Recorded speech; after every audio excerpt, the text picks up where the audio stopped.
God always answers prayer. It's just sometimes the answer is no or not yet, and you're so entitled you don't want to hear that, so you think you didn't get an answer. You're treating prayer like a magic trick.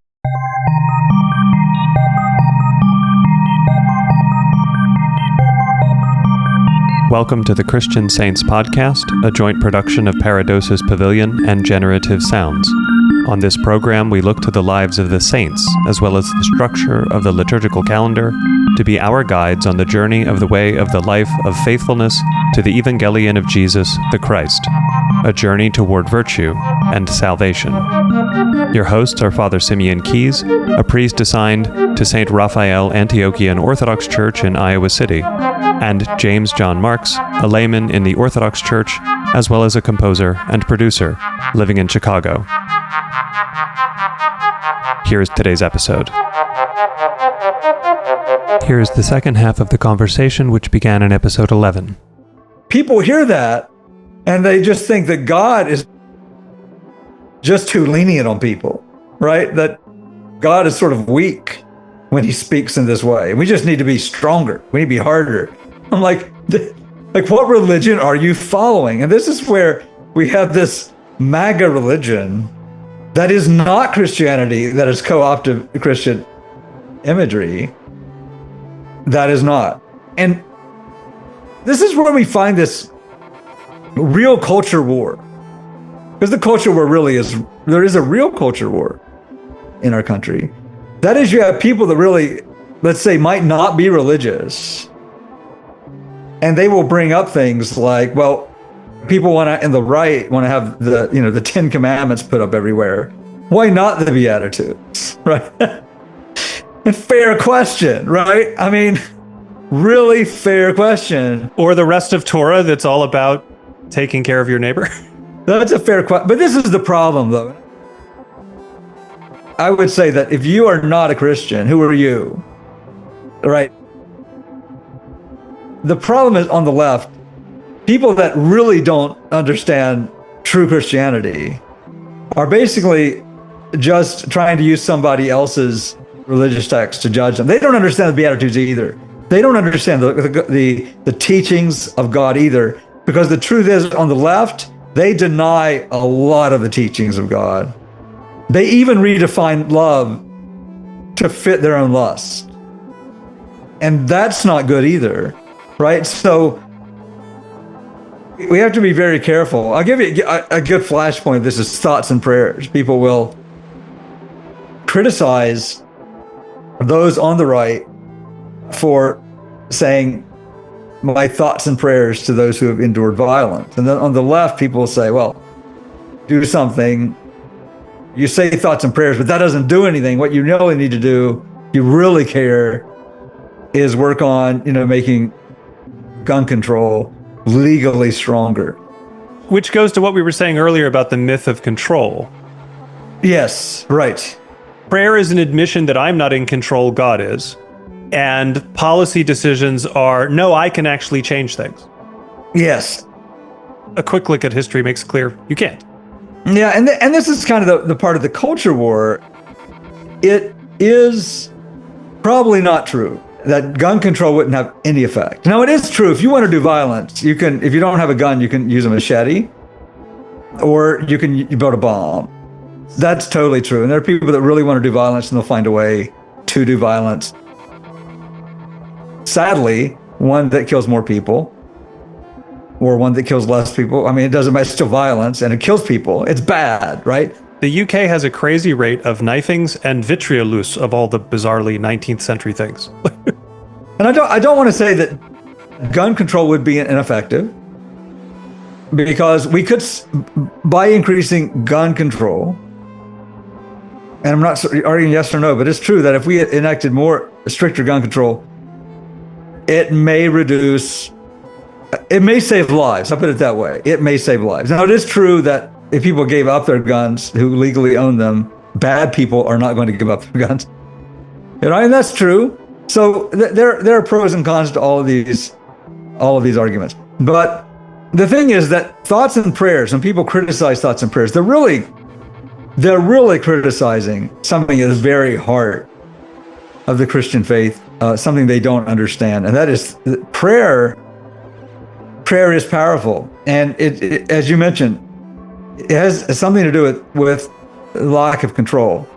If somebody does have, let's say, a machete and they want to do violence, can prayer change things? And it can.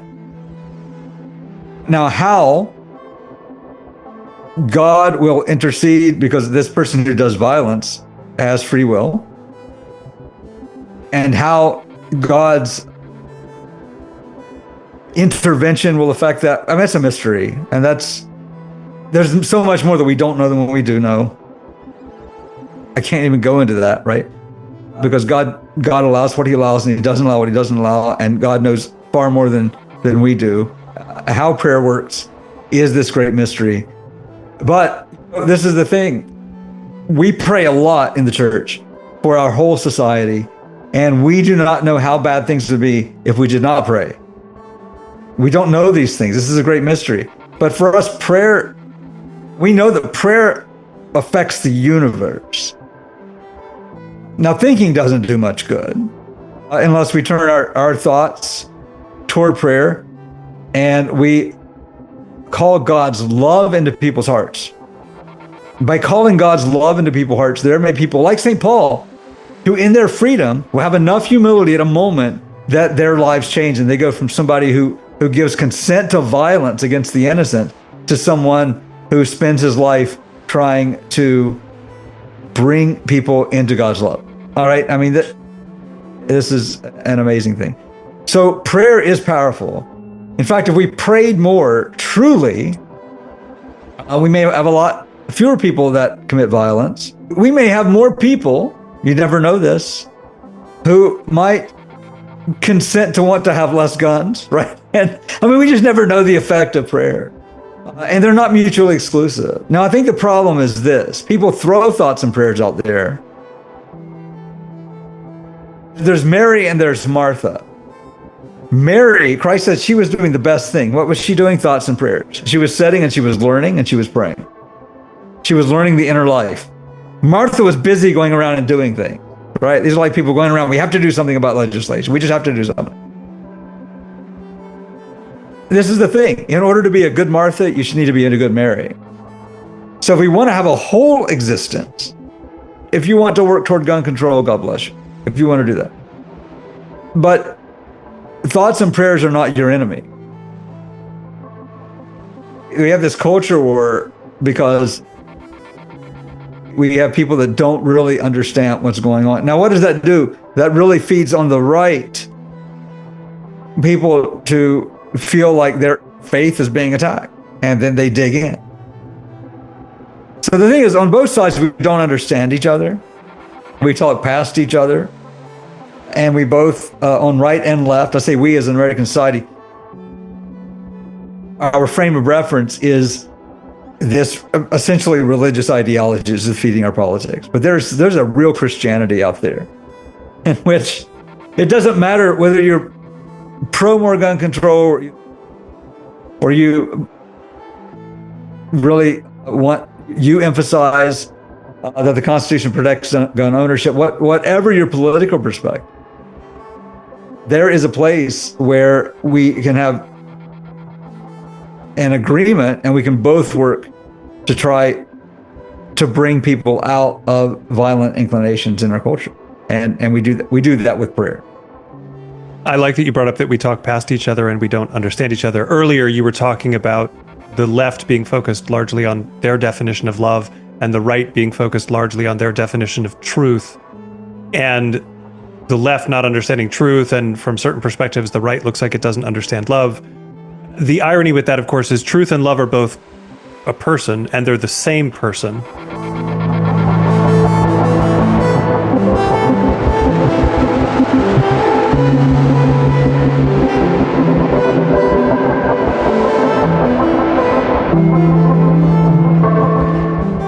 And a huge part of what is wrong with the political discourse in our country is that we're pitting truth against love, which should be impossible if we actually understood what those things are, because they're one person and he does not contradict himself. Yes. If we understood real love and we understood real truth and we had met him, then all of that discourse would actually collapse.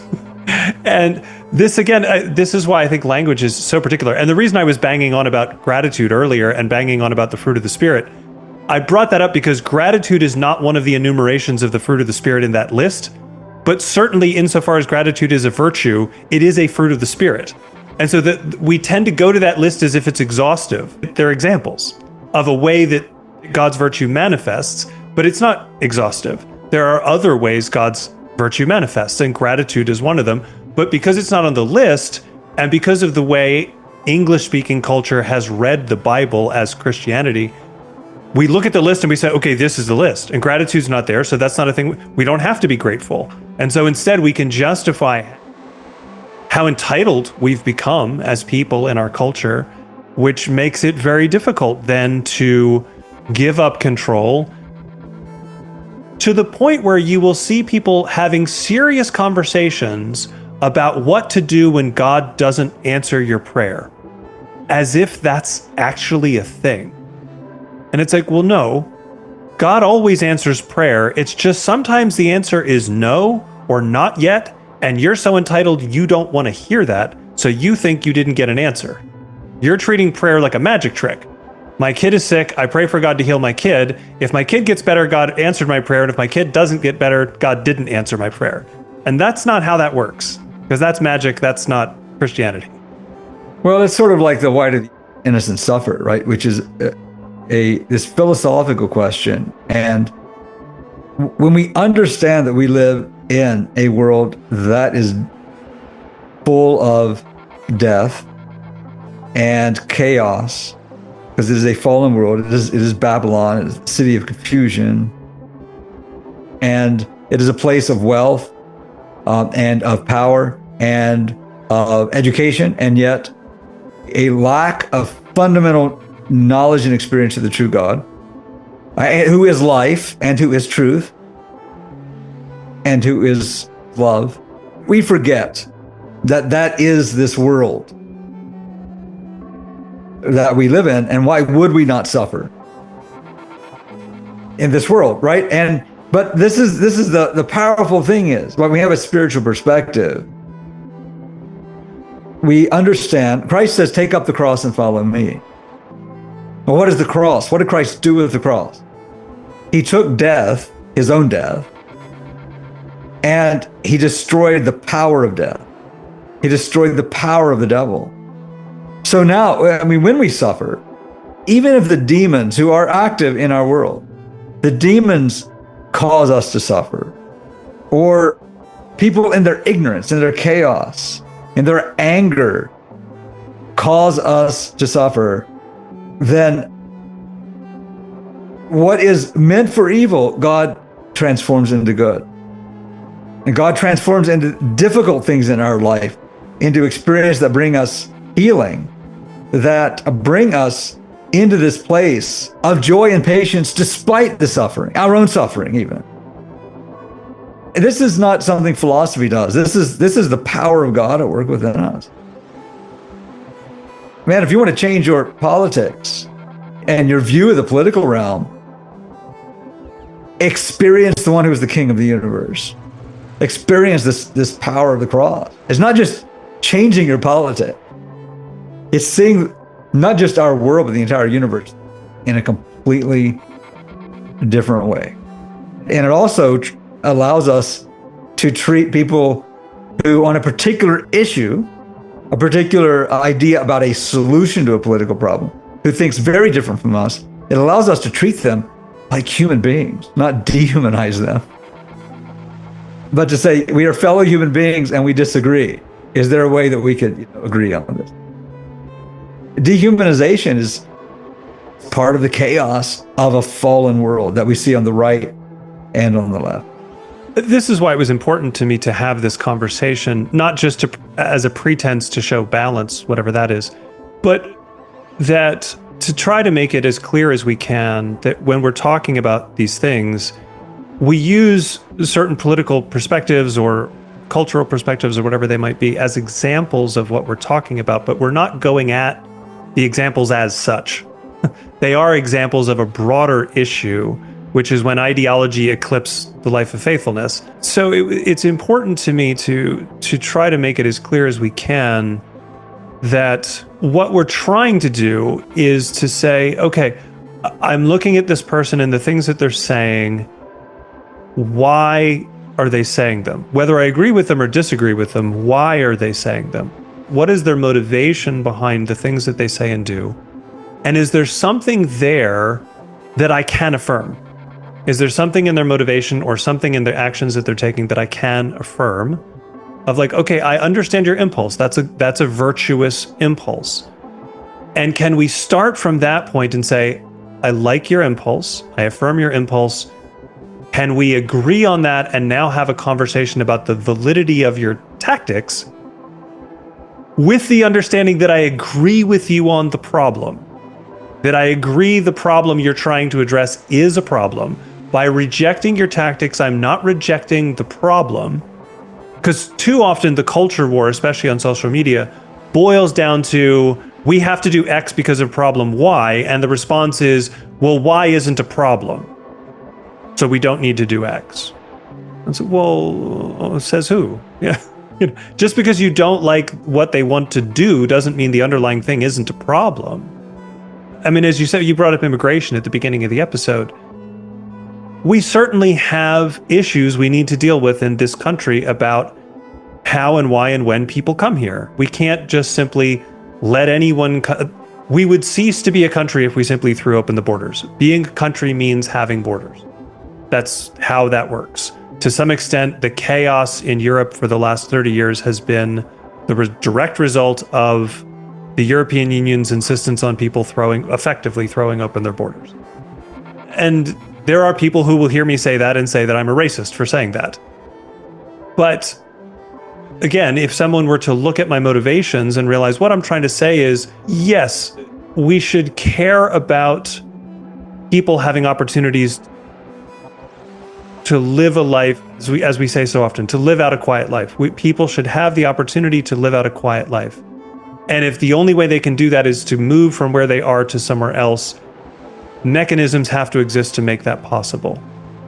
I completely agree that's an issue.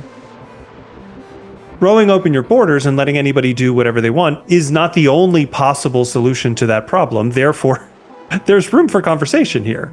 There's room to discuss what is sane and what isn't. And I can, despite all of my relatives being in this country because they came through Ellis Island, I can look at Ellis Island and say, yeah, that had problems. That wasn't the right way to do it. I'm glad we shut that down. That was a mistake. In the same way that I can watch a movie like One Flew Over the Cuckoo's Nest and say, okay, yes, the public mental health hospitals we used to have were disasters. We definitely should have closed them. Now, not replacing them with anything probably wasn't a great idea. And the vast homelessness problem we have in this country is a direct result of that. In the same way that, okay, we have theoretically an immigration crisis in this country. Are we having a very real conversation about how 100 years of narcotics prohibition has led directly to that problem? Are we having that conversation? No, we're not discussing it in those terms at all. We're not discussing, well, we tried prohibition with alcohol and it didn't work, so why have we stuck to it with drugs for so long?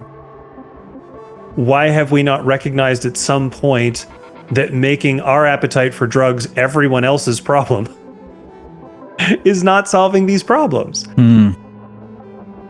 It's all wrapped up in control. It's all wrapped up, as we said, in blame. But I think at its core, it's wrapped up in, if I disagree with you in your specifics, then I perforce must disagree with you in the broad strokes. And so I have to reject you all the way down to your root assumptions, whether I've taken the time to find out what those are or whether I've taken the time to actually refute them. I'm just going to take it as read that everything you ever say is wrong because I disagree with this thing that you said, rather than giving people the benefit. If we started from the premise that you're probably a good person who wants the world to be a better place, if I start there and then look at what you're saying and find within it how you got from this thing I don't agree with backward to a thing that actually to me makes some kind of sense of, okay, yeah, that's a problem, then that would really change the way our allegedly two sides talked to each other.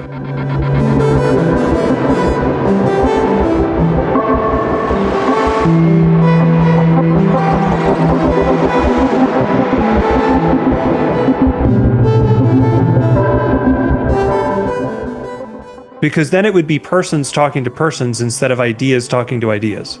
Well, let me talk about a solution. Write this down. I was explaining to my catechumen yesterday, as I began catechism class, that catechism is not as much an academic class as it is like military training. When I was younger, I went to basic military training and my hair was shaved off.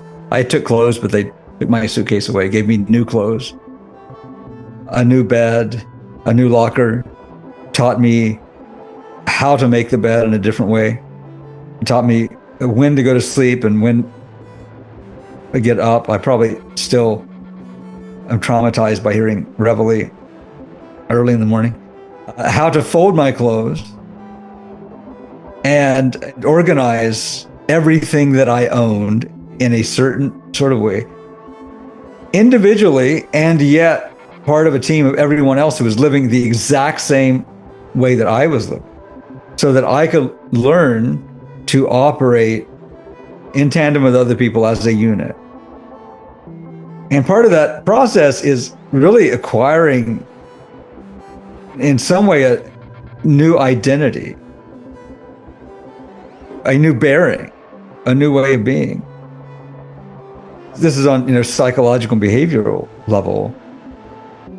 Catechism in the spiritual life, being trained to come into the church, and also being trained as one who is new within the church, is about how to live a spiritual life in a world that does not understand who the true and living God is, does not understand this way of life, how to live in this life where there are temptations from the demons, temptations from the world itself and the allure of the world. And when we look at people on the right and on the left, what is the answer to this? And the answer is really to find true Christianity, to find the God who is, and to be willing to shed that ideology and not to try to bring it with you. Bring your contraband into your training. It's sort of having like a backpack full of books and representing all of the ideological commitments we have. Just leave it and learn that wisdom that was revealed to human beings by God, not humanly derived through philosophical speculation, but has been revealed to man, an entire way of life that leads us to be healed and transfigured and prepares us to do our work to rescue the world from death. That's why the church is here. And if we do that, what happens is we all gain access to this wisdom. And we become one people, a people that is bound by God. And the truth is, you can take two people that might have, given a particular problem in society, may have different ideas about how the best way to solve that is. And yet both of them will be motivated by love of God and love of neighbor, by being compassionate and being loving, and rooted in truth, who, as you said, is a person, not a proposition. This is why Christ came to found his church for all people. For all people. For those who do not know true Christianity and think it's a caricature of what they see from people on the political right, and those who are on the political right who are mixing their ideology with a false Christianity. And let me say this, because we know this, you can be in the church and still be tempted, right? To think that, there is this time in history in which the true Church of Christ, the Orthodox Church, perfectly was aligned with a government, and it was this Orthodox government. And the truth is, there wasn't an Orthodox government. There have been times in history when this idea of symphonia, when you had enough people in the government, or enough people in power, particularly the emperor, who recognized what the church was and was part of the church. And because of that, the government worked in tandem with the church and was influenced by the church in a healthy sort of way.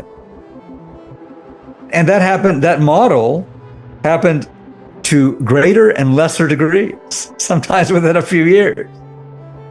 But what we need to do in this world, we live in America, we are in a democratic republic.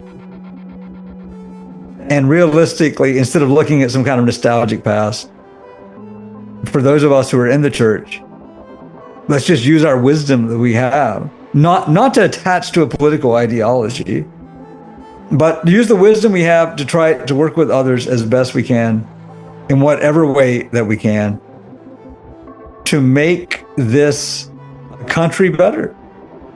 In our primarily work, we do that by evangelism, by just bringing people into the kingdom. But if your work is in the political realm, then if you're an Orthodox Christian truly, you can't help but to work within the political realm by manifesting the kingdom in everything you do. And that really is the main thing. If you really want to do politics well, you need to know the one who is truth, or you're going to be operating by falsehood. You need to have the one who is love working through you, or you're going to think you're acting in a loving way, and you might inadvertently hurt a lot of people. So this is the primary, really, call. The call is for people to come. There is one king. There are people going around saying we have no king. I know what they mean by that. But the truth is, we do have a king. And that king is truth, and he is love. And if we follow that king, if we are monarchists in the spiritual life, we'll be able to operate in a democratic republic much better than the alternative. You brought up a few things earlier that reminded me of the first couple of chapters of Genesis, that, as we so often talk about the story of creation. And again, in this culture war that we live in, it can be far too easy to reduce that story to this wooden surface level reading that's this alternative to what modern science tells us about the origins of this planet and the universe and other things. But really what's going on there is it's the narrative of God in his ongoing battle against death and chaos.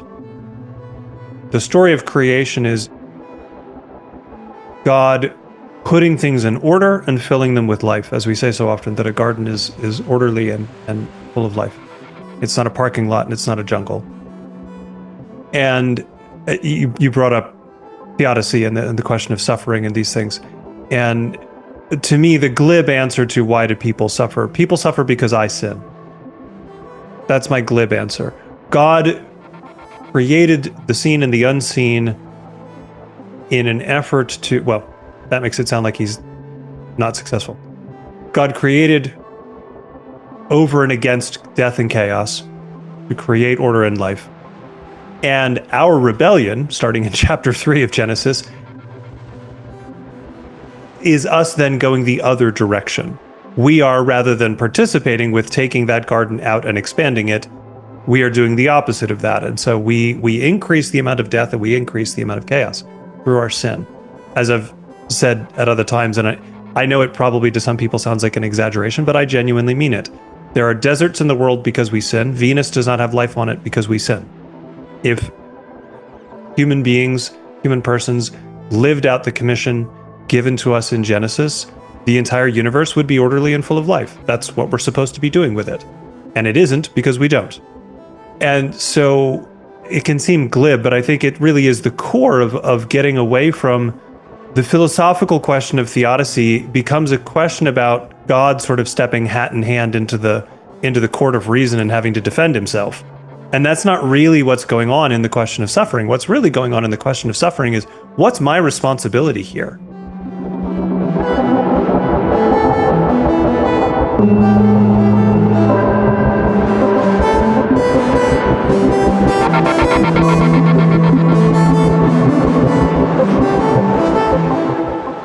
What part do I play in the fact that people suffer? Part of it is my inability to help them stop suffering, but part of it is, whether I like it or not, the things I do that cause suffering. We all own mobile devices, and we don't necessarily think about where they come from or what goes into them, or the impact that cell towers have on birds and other things. We just don't think about it because our society would collapse if we did. So we don't think about it. But at the end of the day, these are our responsibility. And further, I think, again, we're so caught up in this idea that we're supposed to basically have a good life. We hear Jesus say to take up our cross and follow him, and we think, oh, well, if I suffer, that's me taking up my cross. Well, everybody suffers whether they live a faithful Christian life or not.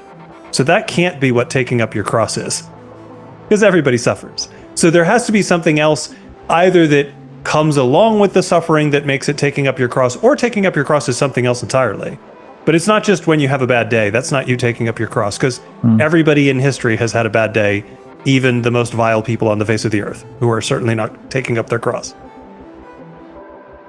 I have to say that one thing is that when we try to be priests of creation without purifying our hearts, without returning to the church where the tree of life is planted, without returning to paradise, and we try to do it through science, then we get like Ridley Scott, right? You get intergalactic dystopia. And eugenics. Yes, and eugenics. The phrase intergalactic planetary comes to mind. Throw in a Beastie Boys reference. I was going to say, we've already exposed my obsession with reggae. We don't really need to get into my obsession with 1980s hip hop. Probably not for the best. So, and you brought up something about how we cause people to suffer inadvertently. In the church, we have a day of the year in which we gather together and we remember Adam and Eve being exiled from paradise because of their sin. And we go around the church, each of us, asking the forgiveness individually of each other person in the church. And sometimes people show up that aren't like part of the community, and they might be Orthodox Christians who are traveling, and they still go. And why? Do you ask someone to forgive you who you don't know who they are? And it's a reminder that our sinfulness affects people that we don't know in ways that we don't know. Our sin, it is pervasive. I mean, it can be like being asymptomatic, having a virus, and going around and spreading around. And we can become typhoid Mary of sin. And when we think we're fine, I mean, I don't have any symptoms, but we affect other people and infect other people. Now, I'll say that prayer, however, brings the uncreated power of God not only into our lives, but into the lives of other people and into the universe in ways that we do not know. Our prayers sustain the universe in ways that we don't know. But let's go back even further from our suffering. We cause ourselves to suffer. We cause other people to suffer. We don't recognize our own suffering sometimes because we think we're pretty asymptomatic from our own perspective. And we don't see how we affect that ripple effect with other people. But when we say, why do innocent people suffer? If there is a God, why do innocent people suffer? Look at an icon, an image of Christ's crucifixion. What is happening there? God gave us free will so that we could use it to infinitely become more and more like him, that we might shine as gods. And what I mean by that. I always have to qualify that because they're Mormons. And now there are more Greek pagans probably too, worshiping Zeus, and neo-pagans. What that means is that to be God in the Christian sense, the ancient Christian sense, means only this, that there is one true God, and you can participate in his glory and shine with his glory and be in fellowship with him. You're not God on your own. You are sharing in his radiance and in his beauty, in his love. That's what it means to be like Christ. This is salvation. And that was the goal of Adam and Eve. Like, they were set on this path to more and more become like God and to be the priests of creation and do marvelous things. And yet they decided they wanted to try to be gods on their own in disobedience, believing a lie from an entity who tried and failed that very thing, right? And we fell into suffering and death. Our eyes were open to know death and evil by experience. We knew good and evil, but now evil by experience, which was never an intention, and death by experience. And now that's manifested in that Adam and Eve have to go out and work agriculture to get food and get food from plants that you have to kill the plant to get the food from. In the garden, there were fruit trees, and picking fruit off a tree doesn't kill the tree. And this is the thing. But harvesting wheat kills the wheat. And we have this description of paradise that Adam and Eve could lift up their hand, raise out their hand, and a tree would bend over and give them fruit. And now they have to work for it. And then the next generation, we see, Cain kills his brother Abel because there's something wrong with Cain's heart. His sacrifice to God was not accepted. And then it's even worse. Like, the earth will not produce for him. Like, it's just... So we bring suffering and death into the world. We brought it into the world initially, and we manifest it. I call sin a self-inflicted wound upon the soul. It hurts us, but it really infects creation. And what was the answer to this? God exiled Adam and Eve from paradise and shut the door. Why? So they would not take from the tree of life and perpetually exist in suffering and death, in this terrible state. Because God had a plan. And the whole Old Testament is about God working in the midst of chaos, a chaos of a world that mostly doesn't know him, and the people that are supposed to know him aren't doing a very good job at it. They're seduced by the world. But you have the stream of holy people, and it leads throughout history to the time when the one who is uncreated, who loves, who brought all things into being, the entire universe into being, and the whole universe is contained within him, takes a human body and soul in the womb of a virgin and becomes a human being and lives a life of suffering, and then is crucified, going willing to the cross, because that in his suffering, he transforms our suffering. He transforms our death into life. So our God, he knows, he's had a crown of thorns put on his head. He's had a spear thrust into his side. He's had nails. He knows what it's like to have his body disfigured and to suffer this pain and this torture and this death, and then the spear, right? And then, just keeps on going. He knows all of that. He identified with our humanity on purpose in order that suffering has meaning. And so it's amazing. You think about it. The demons are trying to do evil things to us. Other people, somebody can use their free will to hit you in the head with a iron pan. They use their free will to do evil. But if our heart is turned toward God, even when it is meant for evil, God makes good things happen. It's a crazy thing. It really is. You have a plant and somebody wants to kill it, so they pour a bunch of salt water on it, and God makes it grow even more.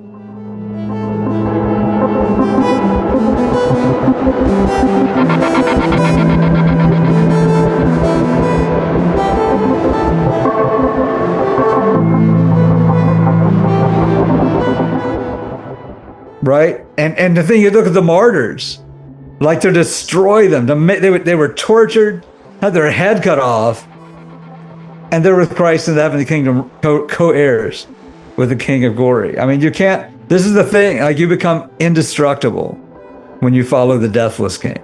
Well, this came up with the incident in Damascus a couple of months ago now that we've discussed over the course of a couple of episodes, that we were all called immediately to pray for that situation. And in my parish, we held some very unusual services that we did at that time that were particularly around that incident.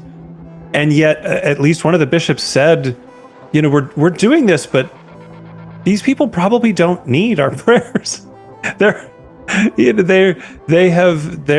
martyrs. They've gone straight to the bosom of Abraham. So, we're almost gathering to have them pray for us, really, because we're still here dealing with the chaos that has resulted from what has happened to them. But what has happened to them from the point of view of the world, it's this great tragedy, and it is a tragedy. But from the point of view of our faith, that is in some ways the best death. To die for the faith is in some ways the goal.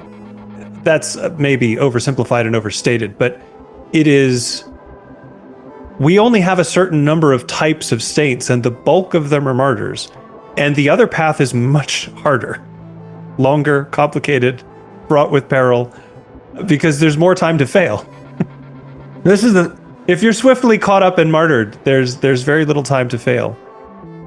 This is the thing. There is death and corruption and chaos in our world. Christ has already defeated it, right? It's here. The power of it's gone. And we really have two choices.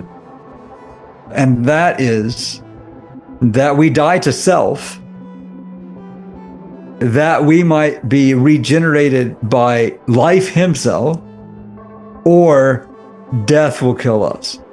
Absolutely. There's something I'd like to get to, and we're not out of time, but we're running up against it here a little bit. In an effort to try to make as clear as I can the distinction between nostalgia, which we're describing as a negative, versus, obviously, we are in a religious tradition that is deeply steeped in tradition, in unchangeability, in preservation of something specific. And so there has to be then a distinction between, well, what constitutes nostalgia and what constitutes apostolic preservation. And because we've kind of been focused on the MAGA thing and what's going on in the alleged right of center in our country, you said many times that there's this embrace of Christian language from this movement to try to wrap what they're doing and saying up as if it is part of our tradition. And I want to make it as clear as we can. The reason that's possible is that the tradition they're co-opting to do that is incomplete. So even that tradition does not have any mechanisms within itself to resist what's being done to it and with it and through it. Whether it willingly participates in it or not is beside the point. There's nothing within it that can stop what's happening. And what's interesting is, I think that's because largely, even though it's only a very specific kind of Protestantism that this is being done to, Protestantism as a whole is intrinsically progressive. It's always looking forward. It's always saying, here's what we have now, how can we make it better? And that's rarely, if ever, done by looking backwards to say, was there some baby that went out with the bathwater at some point here along the way, or many babies at many points? Whereas what our tradition is much more focused on is having a very firm grasp of what the baby is, and then being not really particularly at all worried about what bathwater it's in.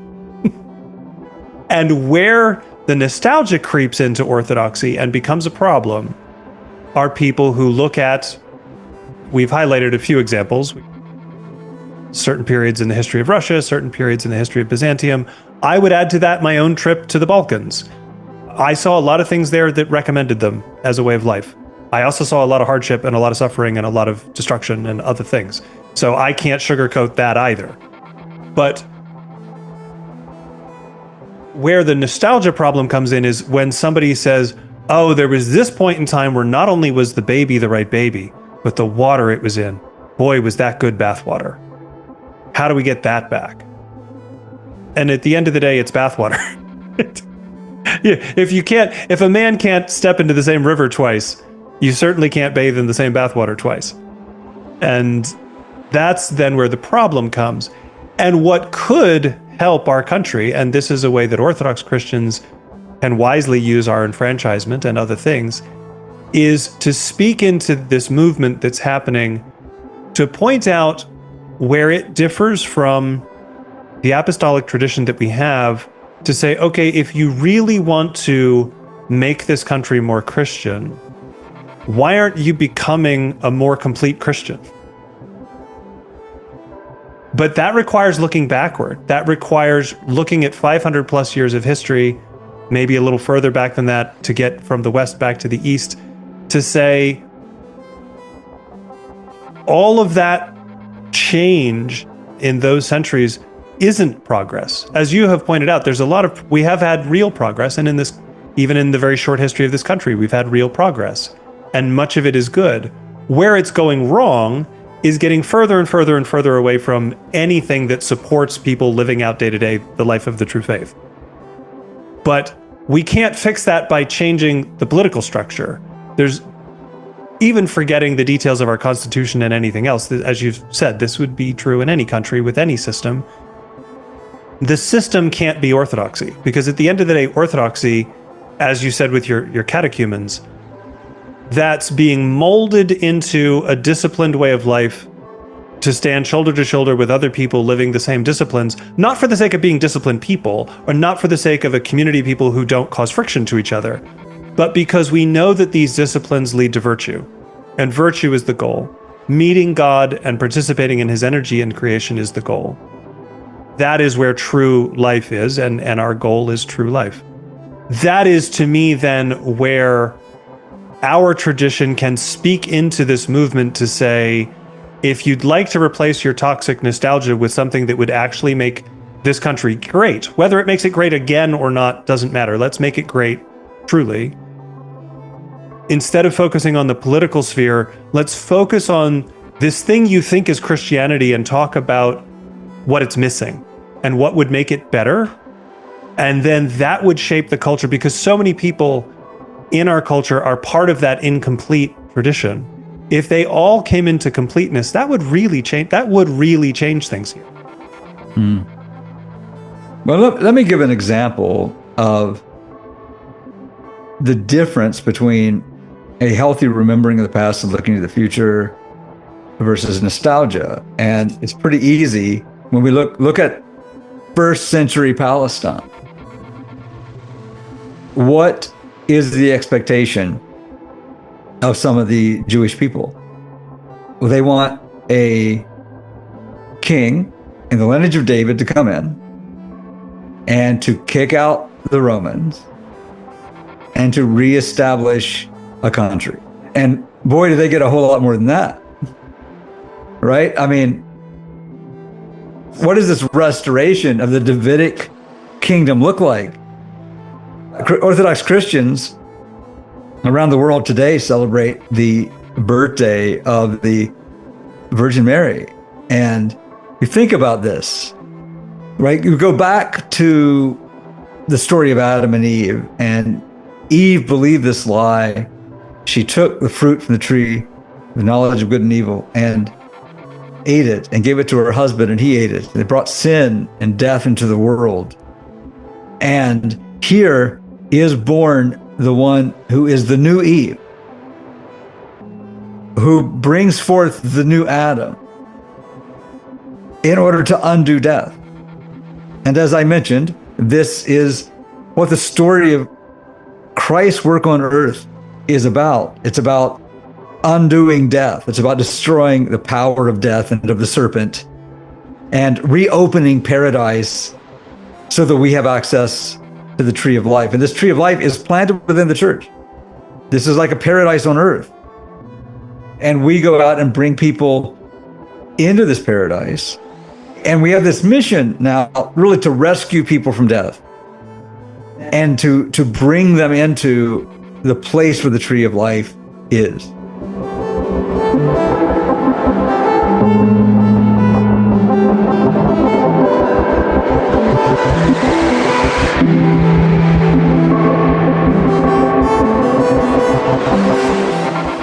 And all of this is our mission until Christ returns, right? Christ came not to condemn the world, but that the world might be saved from him. This is salvation from death. And then he will come and judge the world.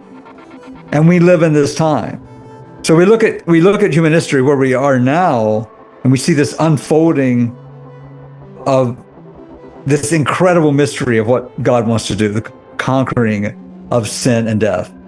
And we see our mission now. We're still part of this story, trying to rescue people, trying to experience this ourselves in a fuller sort of way, what it means to live in paradise and take from the tree of life. And this is very different from just a returning to a nostalgic country, right? He is the king over all. The church is the new Israel.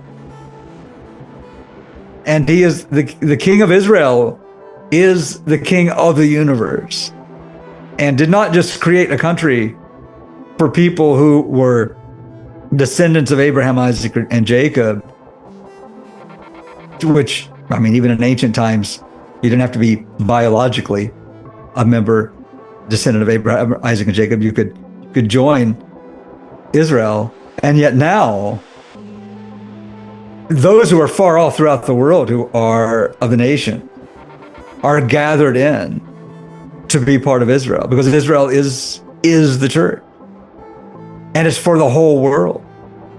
It's incredible. I mean, God does amazing things when we look to the future. Like, we think sometimes about restoring these things in the past, and if you look at the history of Israel, like, it was not it. There were problems. I mean, you know, as it has been said, if the Jewish people had made up the Old Testament, they would have made themselves look a lot better. I always find it fascinating when contemporary academics talk about, oh, you know, there's this new archaeological discovery which exposes the fact that the ancient Israelites were polytheists. It's like, have you read the Old Testament? Like, of course they were. The whole story is about them falling into idolatry over and over and over. Solomon builds the temple, and no sooner does he build it than he starts putting shrines to foreign gods in it. And they're there for hundreds of years. Yeah, people will find something like, oh, we think this idol was, you know, like the God of Israel's wife. And you're like, yeah, well, that sounds about right. I mean, God's complaint is that you are my bride, and you're constantly committing adultery with other gods. Yeah. Right? And there is pretty graphic language used in the Old Testament about this. It's we don't have to go into that right now. But the fact that Israel, they act like prostitutes and like an adulteress, it's very strong language because of to get through to them what they're doing and how bad it is. So when we find this type of corruption in the archaeological record, that's exactly what the Old Testament is telling us. It's a time of chaos. And the Old Testament is there to show us the chaos of sin. How God can create this community, his own community, this kingdom of priests and this holy nation, to prepare for his own coming into the world, and how living in the world is so seductive even for this kingdom of priests. They're supposed to be special, and like, why can't we be like everybody else? You just shake your head. That's the story of the Old Testament. People are like, it's so messed up. That's the point. Yep. Well, I appreciate you reminding me that it's a feast day today. I apologize. I should have offered you the thoughts of the day when we started. So I apologize for my negligence.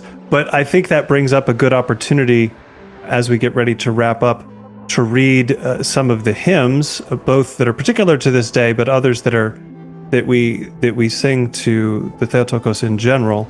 And there's a few that I have in mind, and I've been frantically here trying to find good translations of them, and for whatever reason, the one of them is eluding me, but I think I have it here now. Let's look for the keyword. Yes, there it is. Okay. So I'm going to read these, and then we've got a few minutes to wrap up. Particularly with regard to the feast today, which is, to be clear to people and say it explicitly, today is the Nativity of the Theotokos, which is the day of her birth. It marks, to some extent, one of the first major feasts of the liturgical New Year, which began on the 1st of September. We're recording on the 8th of September. By the time this goes live, it will be some time from now, because we've got a number of episodes sort of in the bag, as it were. So we're running a bit of a lag with the things we talk about and when people hear them, but that doesn't matter.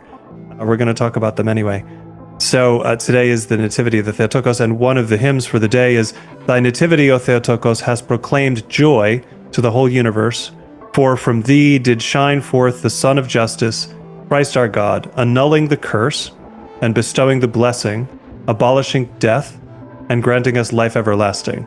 And I certainly didn't want to pass up the opportunity, given how many of those themes we brought up without thinking about it. This goes back to Nick and the Pentecost icon of, we can't help ourselves. This stuff becomes so natural to us to talk this way. But also, we've been talking about MAGA, and we've been talking about views that are right of center in this country. And in a previous episode, we brought up Christian nationalism. And so there are some other hymns to the Theotokos that I think are very relevant to what I was saying about that tradition being incomplete. And if it had a more complete view, maybe it would see things a little differently. One of them comes from Orthros for this morning. "O fearsome champion, who cannot be put to confusion, despise not our petitions, O good and all-praised Theotokos. Establish the way of the Orthodox. Save those who have been called upon to govern us. Lead us all to that victory which is from heaven. For thou art she who gave us birth to God, and alone art blessed." And I think this goes to what we said about the danger of seeing "establish the way of the Orthodox" of take us back to the 5th century in Constantinople. Like, no, that's not what the way of the Orthodox is. The way of the Orthodox is living a quiet and peaceful life in faithfulness. And if we can all establish that, we might get somewhere. And the victory which is from heaven, as you have said so many times, is the conquering of death. And then the last one is similar but different. "To thee, the champion leader, we, thy servants, dedicate a feast of victory and a thanksgiving as ones rescued out of sufferings, O Theotokos. But as thou art one, with might which is invincible, from all dangers that can be, do thou deliver us, that we may cry to thee, rejoice, O thou bride unwedded." And so to me, that's, if we want to make things great, and as we said in our other episode when we talked about triumphs and avoiding triumphalism,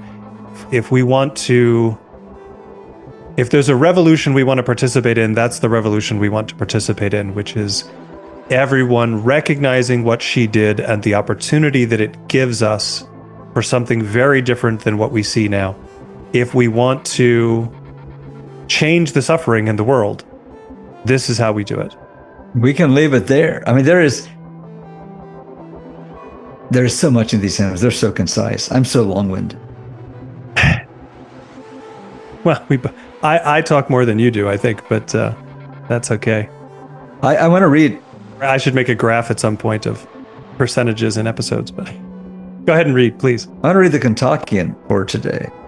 "By thy holy nativity, O pure one, Joachim and Anna were delivered from the reproach of barrenness, and Adam and Eve were delivered from the corruption of death. Thy people do celebrate it, having been saved from the stain of iniquity, crying unto thee, the barren doth give birth to the Theotokos, who nourisheth our life." Eve, her name was Life, right? The mother of the living. And the Theotokos becomes the mother of life himself. And her parents were barren, right? Not unable to have children. And this is what God does. He brings that which is that desert, that barrenness, and fills it with paradise. It's a powerful thing. All these things we talk about are encapsulated in the hymnography of the church, which is why people should go to church. when we hear this all the time, and our kids hear this all the time, like this, what we're talking about becomes this is your life. This becomes your way of understanding reality.